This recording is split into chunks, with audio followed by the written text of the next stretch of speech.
Okay, I'm sorry. Sorry. I'm sorry, my internet connection got lost.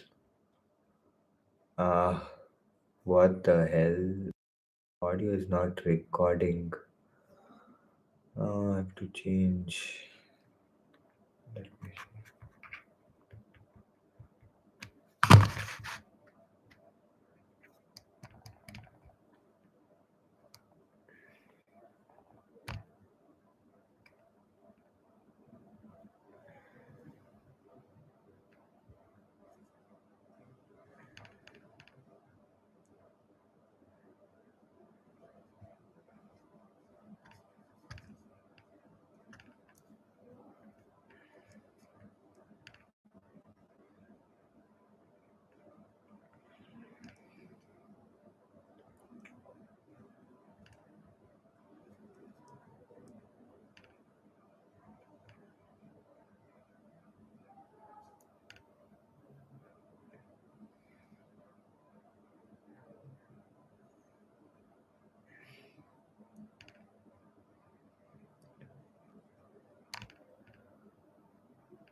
Hello, mic test.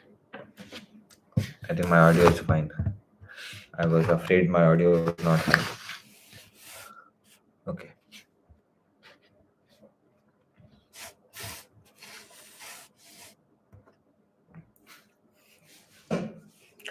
so there was a technical issue.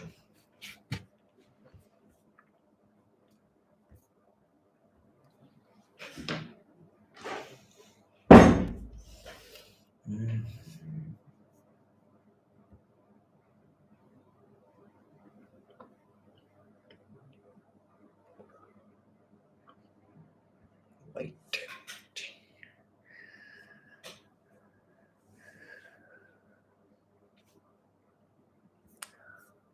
How to change the thumbnail, bro?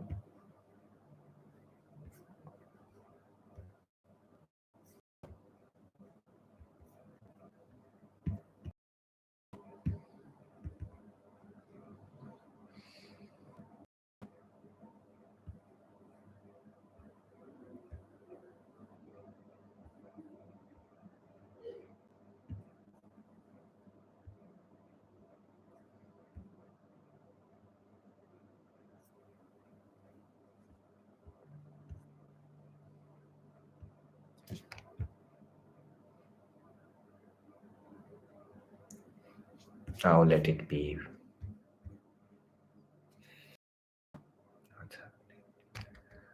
Let me cheer myself. Good work. Yeah, that's it.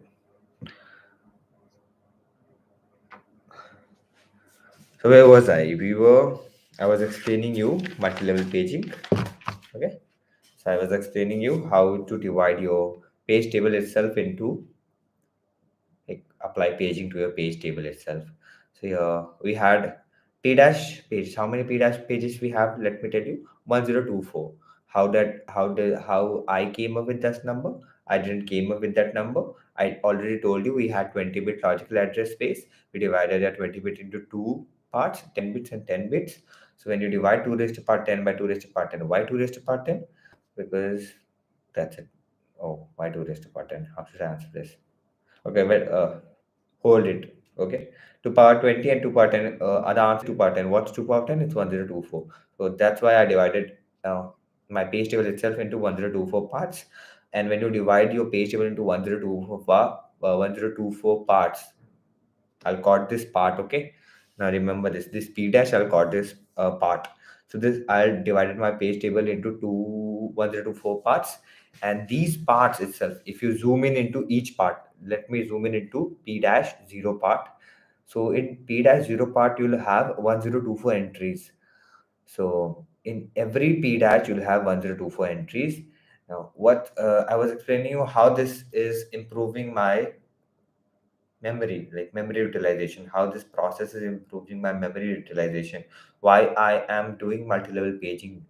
Because this page table is 4 MB. How 4 MB? 2 power 20 multiplied by 4 bits. Okay, 4 2 power 20 multiplied by 4. 2 power 20 is 1 mega, and 4 is 4, and 4 bits. So 2 power 20 megabytes.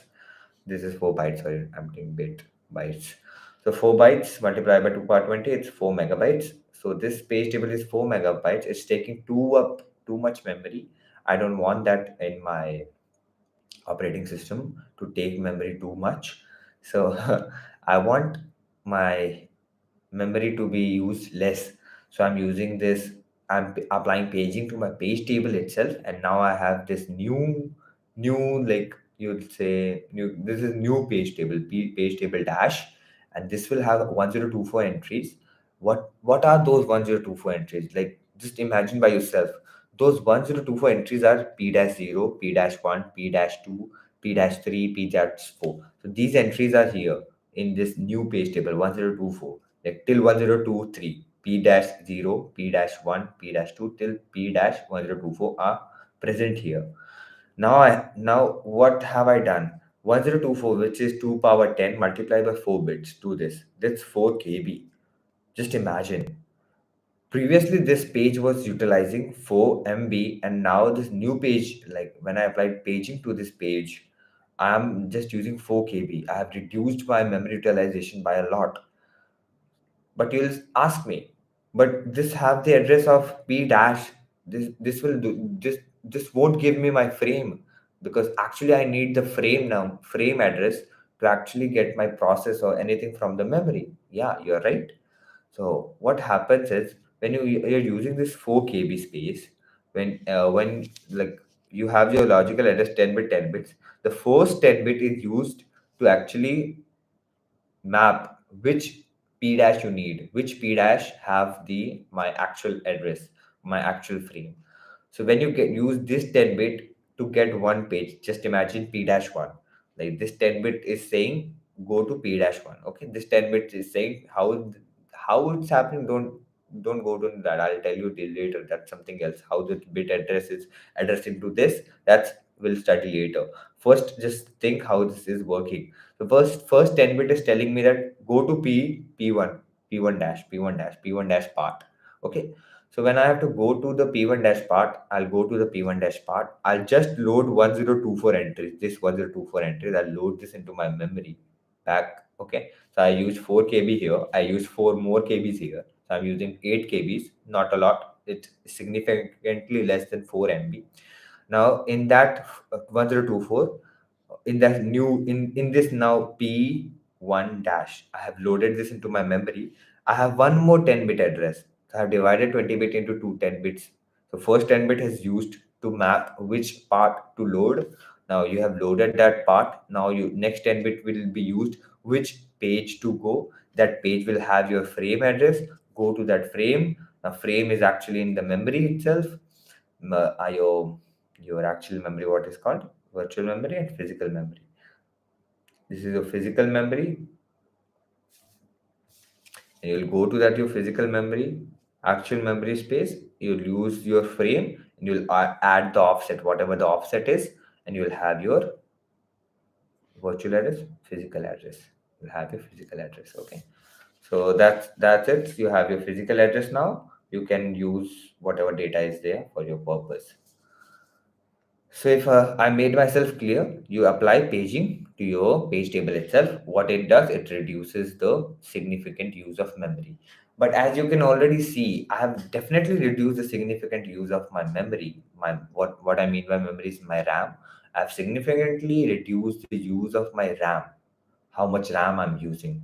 But as you can already imagine, what's the problem? I'm accessing memory multiple times, so this makes a new problem in my hand, which is I have my effective memory access. Control. My effective memory access time is increased. Why? Because like this is a very concerning problem, bro. If if I'm using two level paging, I have to access memory twice. Like if I have what twice? Like I was accessing memory once when I was using paging, normal simple paging. Now I have introduced one more extra page, which is I have done paging to my page table itself.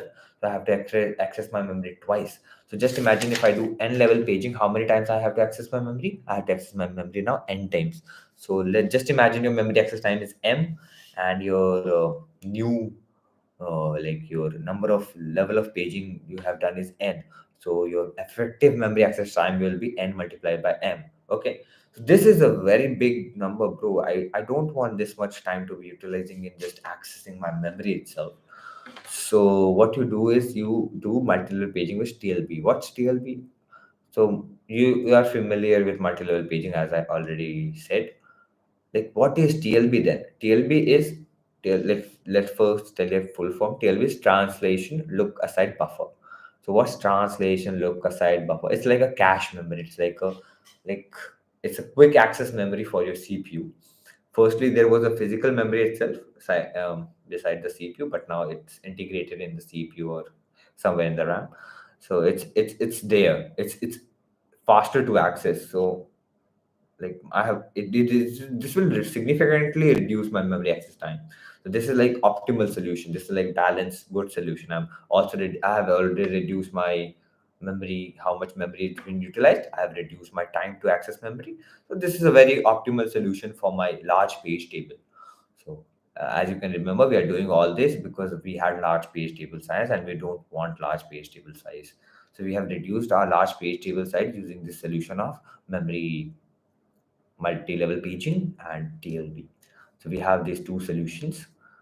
Now there's one more solution, paging plus hashing. It's not that trivial. Not trivial means it's not that obvious solution. It's not used uh, very much. The and also the maximum level of paging that's in production right now is by Intel, which have 5 level of paging at max.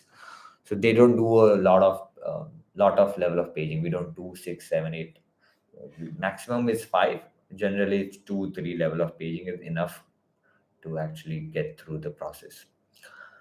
Now I'll study further. I have just studied till here and I have just explained you the latest topic I have studied. I haven't explained you the entire memory management or entire operating system. I think I'll do that later. But right now, I think I'm just studying operating system. The more I study new topics, I'll do that live only because it's more what I say.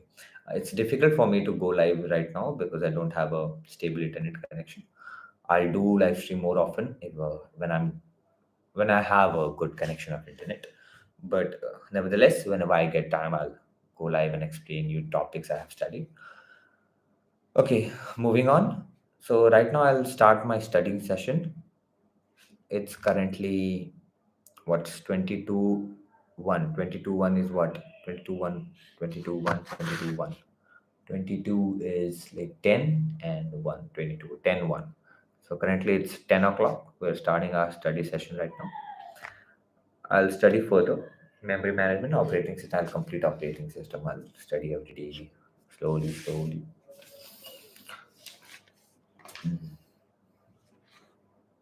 Okay, if you guys wondering what resources I'm following three resources. First is the book itself. Which book? So it's the Galvin operating system Galvin. This is the first book I'm following. When I study a topic online, I'll go and read that section from the Galvin itself. The second thing I'm following is a scalar lectures. The co-founder explains topic real well, and I have also studied from Dr. Khalil Khan. He have done a crash course on Gatewala. Actually, I've studied it. It's real useful if you are someone who have already studied operating system. I'll say go watch Gatewala operating system crash course. It will be more than enough for you. For all those who are studying this as a new topic, have never studied it before, I'll tell you go actually I'll tell you go study with like this Scalar. Go study in Scalar. Scalar will have like better explanation, not so fast pace. And if you're someone who just want to study in the best way possible, just go read Calvin. It's like Bible for operating system. That's what I have heard, and I have also studied a lot of chapters from it. It's actually nice. Moving on, I'm actually starting my session, so I'll mute the mic so I don't speak much because I have a habit of speaking a lot. I'll mute the mic whenever I'm done with the topic studying online and from the book. I'll start explaining the topic to you. Like if I'm good with the topic, I'll explain you to. And also, if I'm not good, I'll still explain you. It will like let me know. It will like it is like a self thing. It will let me know that what topic is weak. My what which topic of mine is weak. It will like so stop. I'll do it. Okay. Bye. Bye. Bye. Not bye. It's like mute. I speak a lot, bro.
So I'm thinking I should read the book for you too, so it will be nice for you guys to listen.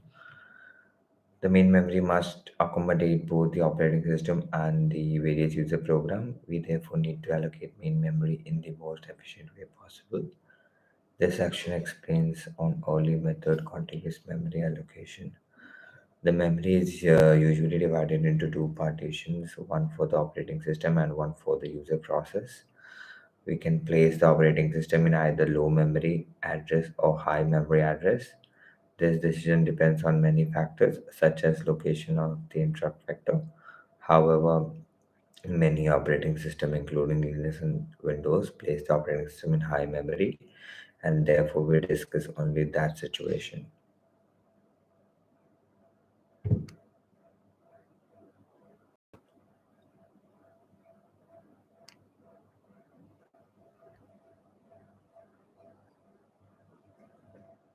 We usually want to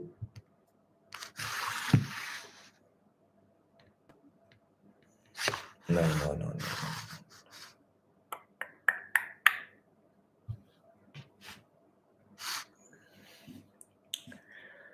We usually want to serve. Yeah, I was saying like notify. I forgot my audio was on. I was acting like my audio was not on. So I'm saying I'm starting my Pomodoro, and I'm actually I can't keep it there because my notifications would like will be revealed. Yeah, nevertheless, focus. We usually want to serve user process. We usually want to several user processes to reside in memory at the same time. We therefore need to consider how to allocate available memory to the processes that are waiting to be brought into memory. In contiguous memory allocation, each process is contained in six sections of memory that is contiguous to the section containing the next process. Before discussing this memory allocation scheme further, though, we must address the issue of memory production. Memory production. We can prevent a process from accessing memory that it does not own by combining two ideas previously discussed. If we have a system with a relocation register together with a limit register, we accomplish our goal. The relocation register contains the value of the smallest physical address. The limit register contains a range of logical addresses, for example, relocation limit. Each logical address must fall within the range specified by the limit register. The memory management unit, I'm hungry, I'm hungry, my stomach is making sounds.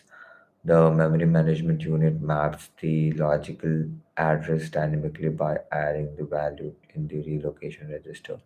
This mapped address is sent to memory. When the CPU scheduler selects a process for execution, the dispatcher loads the relocation and limit register with the correct value as part of the content switch. Because every address generated by CPU is checked against this register, we can protect both the operating system and the other user program and data from being modified by this running process. The relocation register scheme provides an efficient way to allow the operating system size change dynamically. This flexibility is desirable in many situations. For example, the operating system contains code and buffer. I need the pencil to write on this whatever I'm understanding. Let me get my pencil. Yeah.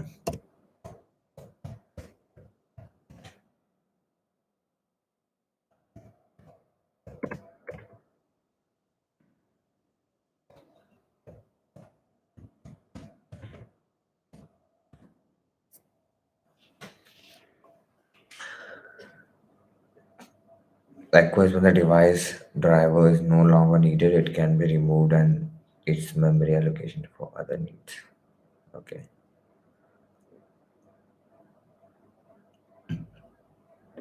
Okay, now we study the memory allocation. Now we are ready to turn to memory allocation. One of the simplest method of allocating memory is to assign process of two variable size partition memory, where uh, each partition may contain exactly one process. In this variable partition scheme, the operating system keeps a tab indicating which part of memory are available and which are occupied. Initially all memory available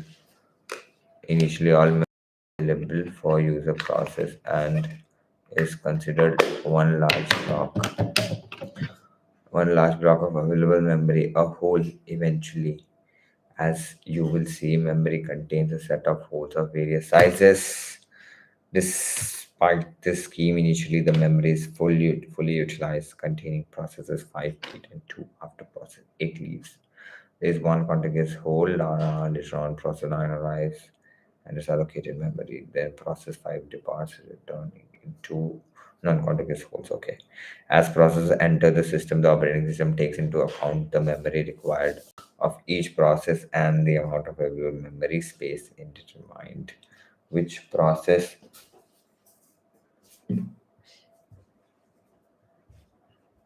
determine which use the back door mother खोल दो use the back door too.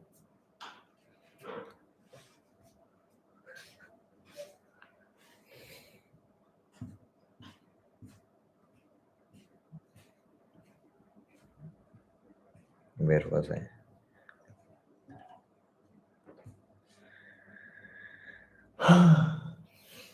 These guys kept the door open. Yeah. Eventually, as you will see, memory contain a set of holes and okay, I read this. As a process under system, operating system takes into account the memory required in each process and the amount of available memory space and determine which process are allocated memory. When a process is allocated space, it is loaded into memory where it can then complete for CPU time. When a process terminates, it releases memory, which system may be provided another process. Happens when then there is insufficient memory to satisfy the demand on the arriving process. One option is to simply reject the process and provide an appropriate error message. Alternatively, we can place such process. Alternatively, we can place such process into a wait queue. When memory is later released, the operating system checks the wait queue to determine if it will satisfy the memory demand of the wasting process. In general, as mentioned, the memory block available comprise a set of holes of various sizes scattered throughout memory. When a process arrives and needs memory, the system searches the set for a hole that is large enough for this process. If the hole is too large, it splits into two parts. One part is allocated the running process, the other is returned to the set of holes. When the process terminates, it releases its block of memory, which is then placed back in the set of holes. If the new holes is adjusted to other holes, these additional holes merge to one large one hole. This process of particular instance of general dynamic storage allocation problem, which concerns how to satisfy required in from list of free holes. There are many solutions to the problem. The first phase, best phase, and the worst phase strategies are one of the most common used selection free holes and for holes.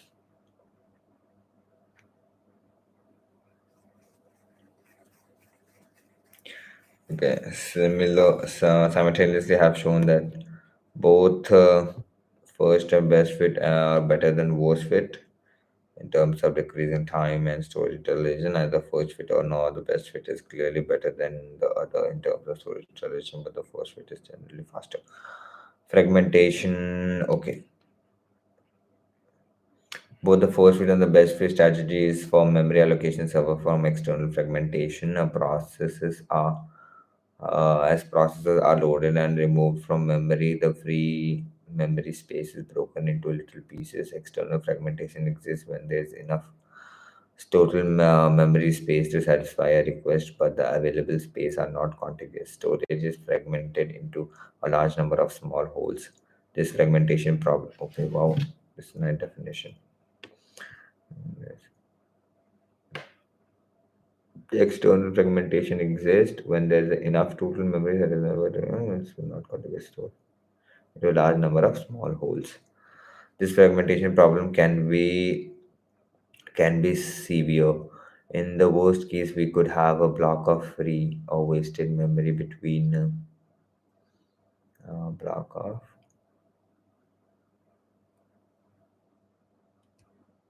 big free block. Instead, we might be able to run several more processes. Whether we are using the force fit or best fit strategy can affect the amount of fragmentation. Force fit is better for some system, whereas best fit is better for another. Another factor is which end of free block is allocated, which is the leftover piece, the one on the top or the one on the bottom. No matter which algorithm is used, however, external fragmentation will be problem depending on the total amount of memory storage and the average process size. External fragmentation may be a minor or a major problem. Statistical analysis of force fit, for instance, reveals that even with some optimization given n allocated block, another zero point 0.5 n blocks will be lost to fragmentation. That is one third of the may be unusable. This property is known as 50% rule. Oh, yeah, he discussed, my sir discussed this thing. Memory fragmentation can be internal as well as external. Consider a multiple partition allocation scheme with a whole of 18,464 bytes. Suppose that the next process request is 18,462 bytes. If we allocate exactly the request block, we are left with whole of 2 bytes. The overhead to keep track of his whole will be substantially large than the whole itself. The general approach to avoiding this problem is to break the physical memory into fixed size blocks and allocate memory in unit based on block size. With this approach, the memory allocated to the process may be slightly larger than the requested memory. The difference between two is internal fragmentation. Okay, yeah, used memory that is internal to a partition. Once really the problem of external fragmentation is compassion. Yeah, compassion. The goal is to shuffle the memory content so as to place all free memory together in one large block. Compassion is not always possible, however, if relocation is static and is done at assembly or load time, compassion cannot be done. It is possible only if relocation is dynamic and is done at execution time. If addresses are relocated dynamically, relocation requires only moving the problem and data and then changing the base register to reflect the new base address. When compassion is possible, we must determine its cost. The simple compassion algorithm is to move all process towards the one another memory or the holes move in the other direction, producing one large hole of available memory. This scheme can be expensive. Okay, compassion is expensive. I knew that. Okay, pushing all the process to one end of the memory. Another possible solution to the external fragmented problem is permit the logical address space of process to be a non-contiguous, thus allowing a process to be allocated physical memory wherever such memory is available. This strategy is used in paging. Yeah, the most common memory management technique for computer system. Okay. We describe paging in the following section. Fragmentation is a general problem in computer that can occur whenever we must manage block of data. We discuss the topic further in storage management chapter 11 through 15. Paging. Memory management discussed thus far has required the physical address space of process to be contiguous. We now introduce paging, a memory management scheme that permits a process physical address space to be non-contiguous. Paging avoids external fragmentation and the associated need for compassion.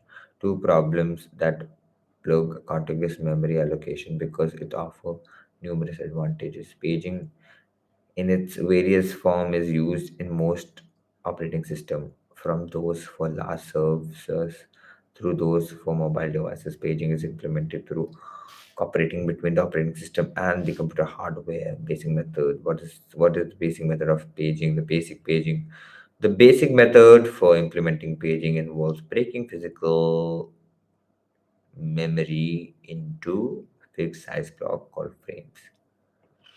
Physical, already it is highlighted, and breaking logical into fixed size called pages. The process is to be executed. Page are loaded into any available memory frames from their source, a file system or backing store.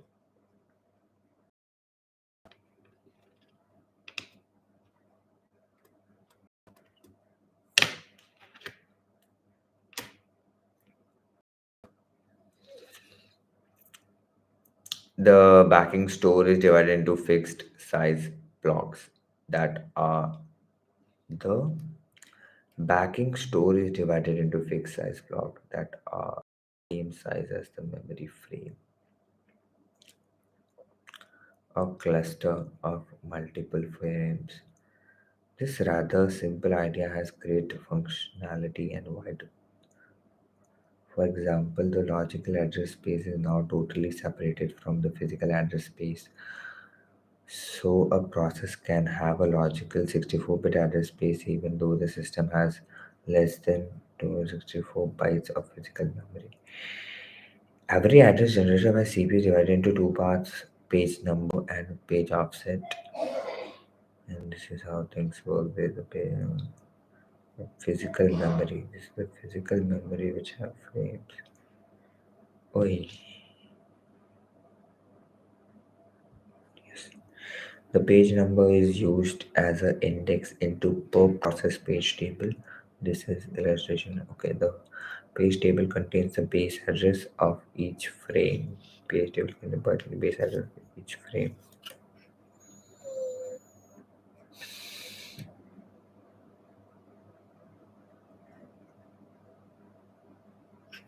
And the offset is the location of the frame being referenced.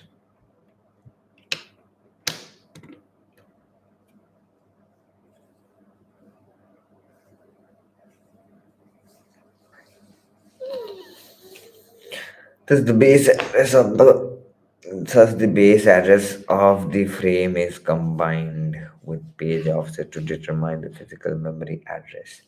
The paging model of memory is shown in figure 9.9. The following outline the step taken by the memory management unit to translate a logical address generated by the CPU to physical address.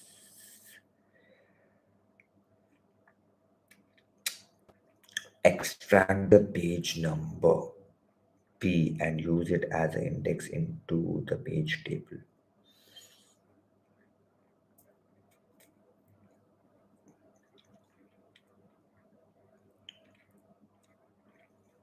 Extract the corresponding frame number F from the page table. Replace the page number P in the logical address with the frame number F. As the offset D does not change, it is not replaced, and the frame number and offset now comprise the physical address. The page size, like the frame size, is defined by hardware. The size of page is power of 2, typically varying between 4 kilobyte and 1 gigabyte per page. Depending on the computer architecture, the selection of the power of 2 as the page size makes the translation of the logical address into a page number and page offset particularly easy. If the size of logical address space is 2 raised to the power n and a page size is 2 raised to the power n, then the higher order of m minus n bit of the logical address design page number and the n low order bit design the page offset. Thus, the logical address is as following: logical address. Yo,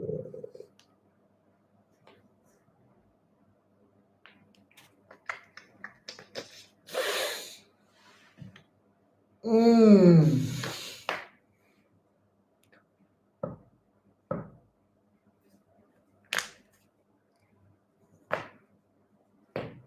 Yes. Web page and index into the page table and is the displacement within the page. As concrete, although miscellaneous example consists of memory and figure 9.10 here is in logical address n equals to n m equals to 4 using a page size of 4 bytes and physical memory of 32 bytes. We show how the programmer view of memory can be mapped into physical memory. Logical address 0 is page 0 offset. Okay, I know how this is happening. Okay, don't tell me how this is happening. You may have paging itself is a form of dynamic relocation. Every logical address is bound by the paging hardware of some physical address. Using paging is similar to using a table of base register one for each frame of memory. When we use paging scheme, we have no external fragmentation. Any free space can be allocated to a process that needs it. However, however, we may have some internal fragmentation. Node test. Okay, yeah, this is we have. Okay, this is the important point. I know we have no external fragmentation, and there is some internal fragmentation. Notice that the frame are allocated as units if the memory required if the process do not happen because of the page bound. Okay, okay, ठीक है. I know internal fragmentation happens, bro. Okay. It would be allocated in plus one frame, resulting in internal fragmentation of almost the entire frame. Yeah, I know.